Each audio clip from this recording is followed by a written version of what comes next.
नहीं कहता हूं, मैं जन्म लिया था फुलवरिया गांव गोपालगंज में, फुलवरिया गांव में। तो हम लोग को मालूम नहीं कि हमारे भविष्य में क्या लिखा है। तो ये गोसाई लोग एक ऐसा रखते थे पशु बैल,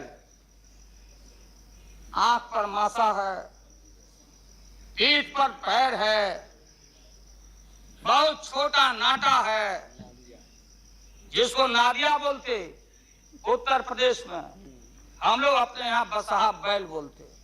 भोला बाबा शंकर बाबा का अवतार माने बसहा बैल। और वो जो गोसाई है कपड़ा उपड़ा उड़ा के और हजारों चिट्टी कौड़ी उसमें साट के रखता, गेरुआ बस्तर पहन लेता, और हमारे साधु लोग जो ये बैठे देखिए इसी रूप में रहता। वो बेचारा गरीब है, वो लेके गांव गांव घूमता, मेरे गांव चला आया मेरे पास।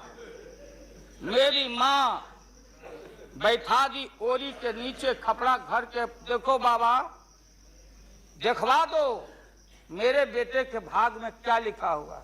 ये हम ही अकेले नहीं, लाखों लोग जो गांव से आते उनको इन बातों की जानकारी है। अब वो गोसाई बाबा दोनों हाथ को मुट्ठी बांध के आगे करते कि इसमें नौकरी मिलेगा कि नहीं, या इसमें नहीं मिलेगा। तो दोनों मुट्ठी जब आगे करता तो गोसाई बाबा बोलता, बोलो भोला, देखो देखो इसके हाथ में क्या लिखा है। तब बैल का स्वभाव है बसहा का कि जब मुट्ठी बढ़ाइएगा तो समझेगा कि कुछ खाने को दे रहा है। तो कभी बाएं में कभी दाएं में सूंघता। आज जब वो भोला बाबा समझ जाता, चेतनशील है कि हमको ठग रहा है गोसाई, तब बोलते रहता, पीठ ठोकते रहता, नहीं आता है सूंघने के लिए हाथ मुट्ठी। तब गोसाई पीछे से खोदता, तब वो झांझे झाना घंटी करके, महोदय मैं अपमान का नहीं, आप कभी कभी बढ़ते थे कोई काम करने के लिए, लेकिन फिर रिवर्स गियर में चले आते। जो नादिया का हाल रहा वही 13 साल में आपको नागपुर ने और एलआईओ ने हाल करके आपका रखा।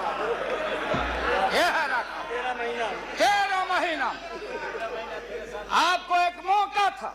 आप कांग्रेस की बात करते, सीपीआई सीपीएम की बात करते, जौहर साहब वहां बैठे हैं, को विन ओवर करने के लिए, संपैथी लेने के लिए, कि नेहरू जी ने कहा था कि अटल एक दिन तुम देश का प्रधानमंत्री बनेगा, आपने कहा था, ये लिखा हुआ रिकॉर्ड में, आपने कहा था। तो आप एक बार नहीं आप 2 बार हो गए। नेहरू जी तो एक बार बोले, आप हो गए 2 बार। आप तो जान छोड़िए मुल्क का।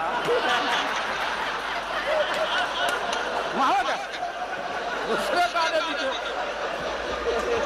महोदय, क्या आपने कहा था। अब अपने हम लोगों ने, अब आप हम लोगों को पाठ पढ़ाते हैं, अडवाणी जी चले गए उठ के, अडवाणी जी उठ के चले गए, आप हमको पाठ पढ़ाते, हमको शिक्षा देते। जब हमारे आदरणीय जो चोटी के नेता थे मुल्क के नेहरू जी जैसे लोग, लोहिया जी, जयप्रकाश नारायण जी, सारा जो पक्ति के उस समय नेता थे, उन्होंने आपको जरूर आशीर्वाद दिया, और उनके आशीर्वाद से 2 बार आप हो गए। लेकिन अभी जो आपने कार्यक्रम घोषणा किया था इसी हाउस में, जवाहर रोजगार योजना को क्यों मिटा दिया आपने, रीनेम क्यों कर दिया, सारे चीज को कंपाइल क्यों कर दिया, इंदिरा आवास को क्यों आपने रिकम्पाइल कर दिया। आप इतिहास को मिटा के और आरएसएस के संस्कृति को देश की जनता पर लालच दिखा के लादना चाहते हैं। ये सवाल सत्ता का कौन क्या हो नहीं हो, क्या कौन मंत्री क्या मंत्री हो, मंत्री आएंगे और जाएंगे, लेकिन एक बार मुल्क मुट्ठी से निकल गया